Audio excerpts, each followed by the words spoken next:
Well, good morning, and I hope that you're doing well. Today, my friends, we are going to do a deep dive on what Claude 3.7 can actually do. Now, mind you, folks, there's some crazy stuff that this thing can do.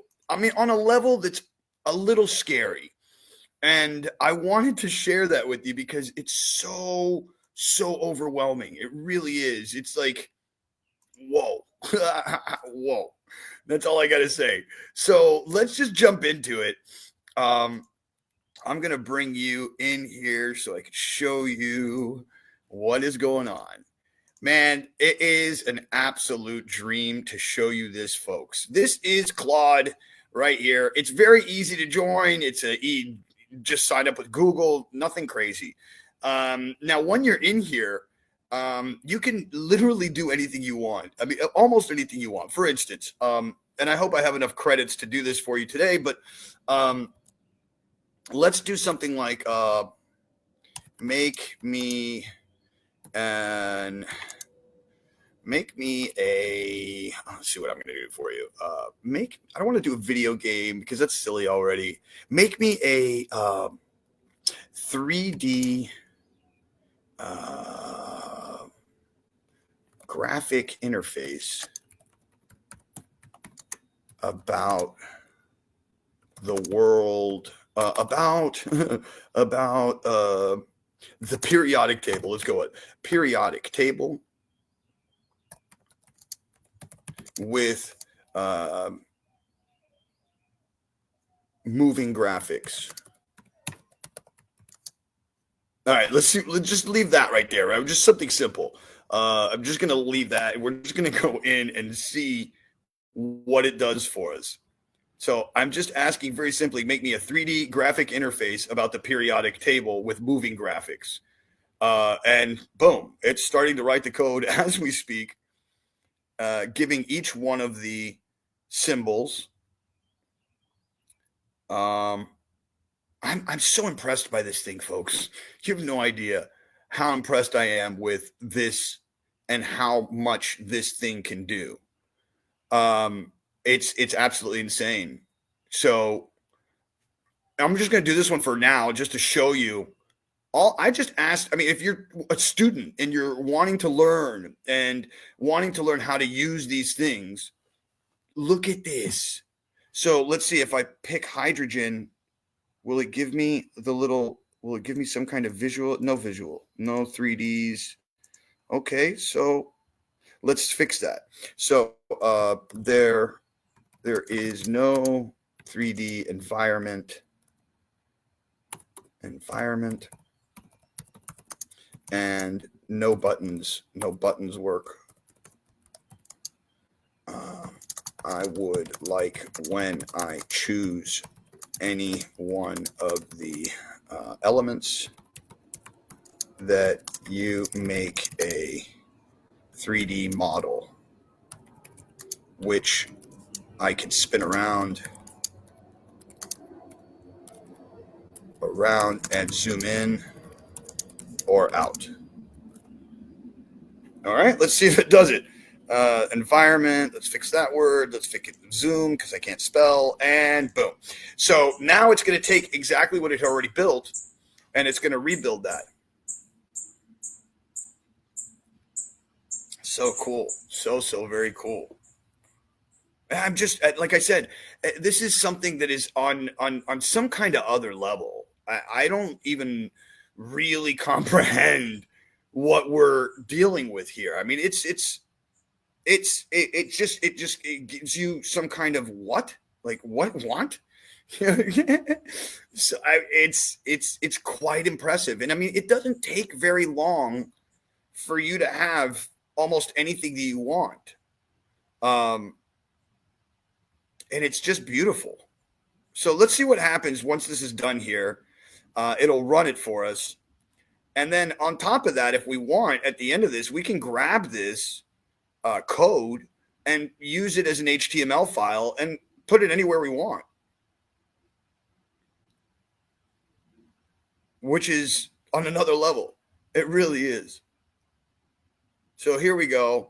we're back here. Let's see if it did it. If I hit H. Oh, okay, H worked. Oh, hydrogen worked. Oh, and look, I can drag and rotate. Okay, so let's grab this code because it seems as though it's not going to work here. And we're going to just we're going to make a new folder. Or I'll make a new document. Hold on. Let me just make a new doc, a new text file. And we'll put this in text document.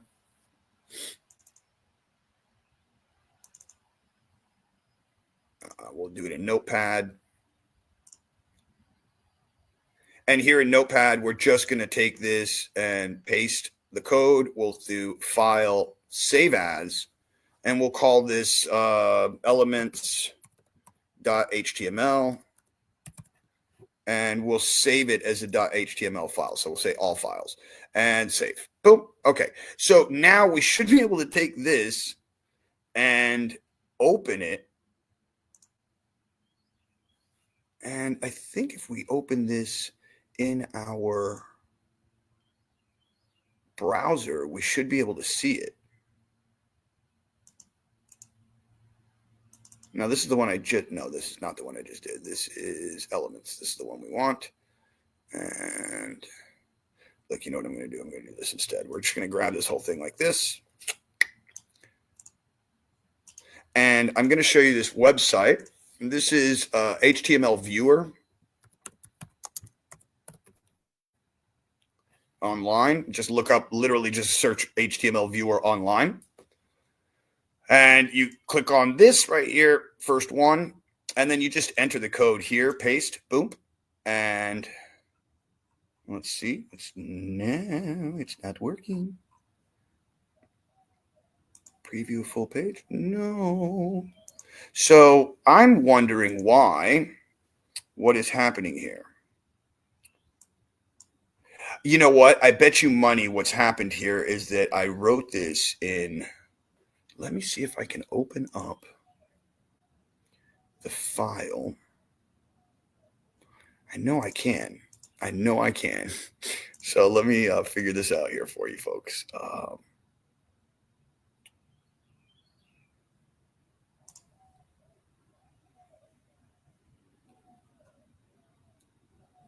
That's weird that it's coming to here. Let's see if I can't. And then view it. Well, folks, I'm sorry I didn't do this correctly for you today. The point here is that we have an interactive periodic table. And granted, you can't see it right now, but I know that if I were to throw this into why am I not being able to do this? This is really driving me kind of crazy. Here we go. Maybe. There we go. Maybe it'll do it this way. Nope. Weird. Okay. Well, we will have to figure that one out. Nonetheless, let's get back to Claude and let's do something else. Because I want to show you just that this is not just one thing, right? You can do this with a lot of things. So let's say you have a CSV file. So basically a file that would be on, where is it? Like a PDF. I'm trying to find a PDF file that I had here, which was a bunch of, it's a CSV file that I had. I'm just trying to find it for you. Please give me a second, folks. And here it should be. Oh, where are you, folks? Where are you? All right. Let's say we wanted to take, trying to find the right one.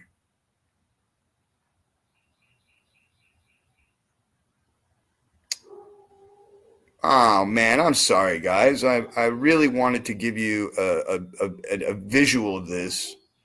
Well, let's just take any one of these. These are all PDFs, and this is a content that I did for somebody. So I'll just take this right here, and I'll say, give me a visual interpretation as a graph of all the info in this PDF. And it will now take this entire encyclopedia. Try replacing it with a just smaller. All right, maybe not. Try a different folder, Eric. All right, I get it.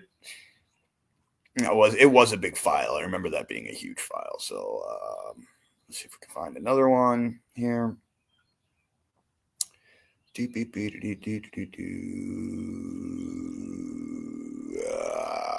Let's try.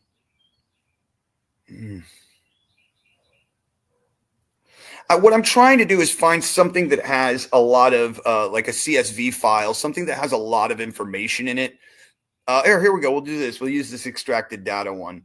So this is, and I want it as a graph. So it's going to take whatever information is in this extracted data, and it's going to then take it all out, and it's going to give me all the information from that extracted data, and it's going to make it into a visual interpretation as a graph.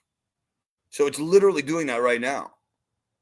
I mean, think about all the time that you could be saving, all the time that you could be not having to do all this extra work in your life. Look at this. Boom. Natural dispensaries, product visualization. Wow. Product name, granted. All of it's there. And it gives you all the different types of things that it has, the ingredients. This is the way that we wanted it to be broken down, how we wanted our every time that the natural dispensary product information. These were all the different things that we wanted the thing to have. And then here it would give you all of the different products, the everything. It's so beautiful. Look at this. Like, folks, I'm going to say it over and over and over again. We are no longer living in a world where when what you wanted to do took years, or that you needed to have somebody who knew how to program something for you to get that thing done. If you're looking to build your own app, if you're looking to use artificial intelligence in any way, shape, or form, ladies and gentlemen, please call me, because I'd be more than happy to help you figure it out and get to that next level. My friends, this is Paul Carpenter. Thank you for watching, and thank you for seeing what Claude can really do.